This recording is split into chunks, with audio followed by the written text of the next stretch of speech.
वित्त मंत्री निर्मला सीतारमण 1 फरवरी को बजट में 5 बड़ी घोषणाएं कर सकती हैं और इस वीडियो में आप जानेंगे कि वो 5 बड़ी घोषणाएं क्या हो सकती हैं।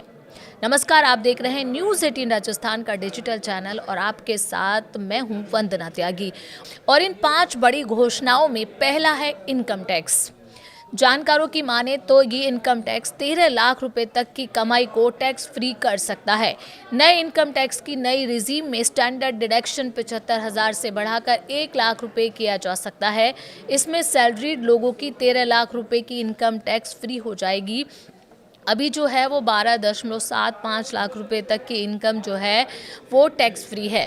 क्यों हो सकती है घोषणा? उद्योग संगठन फेडरेशन ऑफ इंडियन इंडस्ट्री यानी CII ने सरकार को सुझाव दिया है कि खपत बढ़ाने के लिए लोगों के हाथ में ज़्यादा पैसा छोड़ना ज़रूरी है। टैक्स छूट बढ़ने से लोगों की परचेजिंग पावर बढ़ेगी, इससे इकोनॉमी को फायदा होगा। सरकार पुरानी टैक्स रिजीम को नई टैक्स रिजीम में बदलना चाहती है। इसके लिए नई टैक्स रिजीम को फायदेमंद बनाए रखना जरूरी है। इसी मकसद से नई रिजीम में सैलरी पाने वालों के लिए स्टैंडर्ड डिडक्शन बढ़ाया जा सकता है। और इससे फायदा क्या होगा? मिडिल क्लास के हाथ में आने वाला पैसा बढ़ेगा। महीने में कुछ हजार रुपए की बचत हो सकती है। ये खर्च सेविंग या निवेश में काम आएगा। और दूसरा है किसान सम्मान निधि, जिसे 50% तक बढ़ाया जा सकता है। सालाना रकम PM किसान योजना की राशि 6,000 से 9,000 रुपये सालाना की जा सकती है। बीते 3 साल से इसे बढ़ाने की बात हो रही थी। और क्यों हो सकती है घोषणा? दरअसल 2019 में योजना शुरू होने के बाद से इसमें बदलाव नहीं हुआ है। 2024 में संसदीय स्थायी समिति ने रकम दोगुना करके 12,000 रुपये सालाना करने की सिफारिश की थी। किसान संगठनों का कहना है कि 2019 से मिल रहे 6,000 रुपये की कीमत महंगाई की वजह से 5,000 रुपये तक रह गई है। इसे बढ़ाकर 12,000 रुपये किया जाना चाहिए।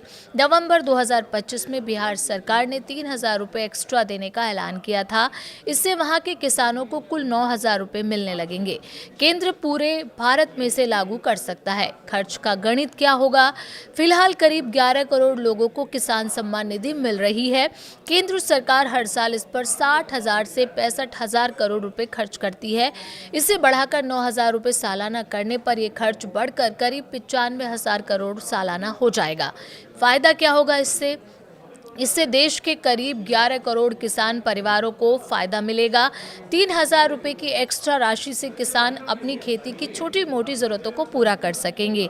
और तीसरी योजना हो सकती है रेल इंफ्रास्ट्रक्चर से जुड़ी हुई। 300 प्लस नई अमृत भारत और वंदे भारत ट्रेन सरकार चला सकती है। सरकार नई ट्रेनें चलाकर 2030 तक रिजर्वेशन की वेटिंग लिस्ट खत्म करना चाहती है।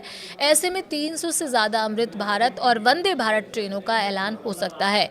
पिछले बजट में रेलवे के लिए 2.65 लाख करोड़ रुपए अलॉट किए गए थे। अब तक का सबसे बड़ा रेल फंड है। इस बार भी इसके बढ़ने की उम्मीद है। क्यों हो सकती है घोषणा? दरअसल सरकार 2030 तक ट्रेन रिजर्वेशन में वेटिंग लिस्ट खत्म करना चाहती है।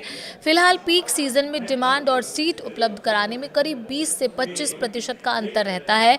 इसके लिए ट्रेनें बढ़ाने के साथ ट्रैक विस्तार भी करना होगा। और फायदा क्या होगा इससे? इससे फायदा ये होगा कि ट्रेनों में रोजाना सफर करने वाले करीब 2 करोड़ लोगों को इसका फायदा होगा।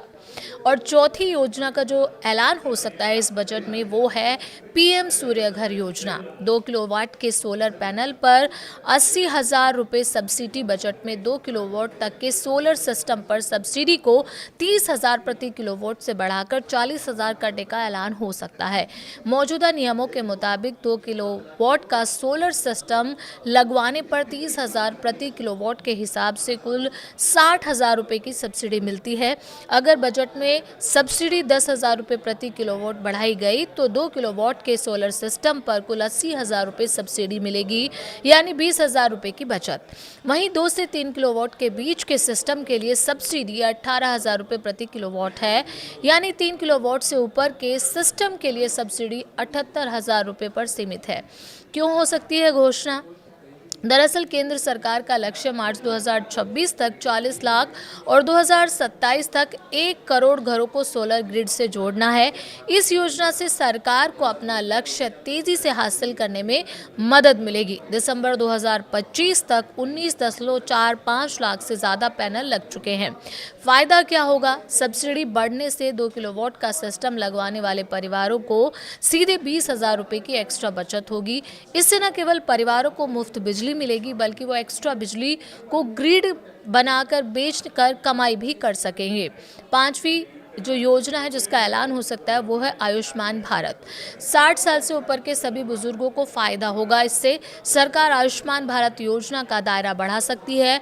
वर्तमान में 70 साल से ऊपर के बुजुर्गों को इस योजना का फायदा मिल रहा है, जिसे घटाकर 60 साल किया जा सकता है। साथ ही सालाना 5 लाख रुपए के मुफ्त इलाज की लिमिट को बढ़ाया जा सकता है ताकि कैंसर और हार्ट सर्जरी जैसी गंभीर बीमारियों का खर्च कवर हो सके।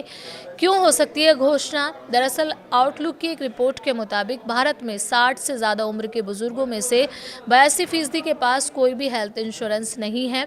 हालांकि 70 प्लस उम्र वाले आयुष्मान में कवर हैं। 60 से 70 साल के बीच ऐसे बुजुर्ग जिनके पास हेल्थ इंश्योरेंस नहीं है वो गंभीर बीमारियों के लिए अपनी जमा पूंजी खर्च करने को मजबूर हैं। ऐसे में सरकार इन्हें राहत दे सकती है। इससे फायदा क्या होगा? इलाज का दायरा 60 साल होने से करोड़ों नए परिवार योजना से जुड़ेंगे। वहीं इलाज की लिमिट बढ़ने से परिवारों को बड़े ऑपरेशनों के लिए कर्ज नहीं लेना पड़ेगा। मरीजों को बड़े और स्पेशलिस्ट अस्पतालों में भी मुफ्त इलाज मिल सकेगा।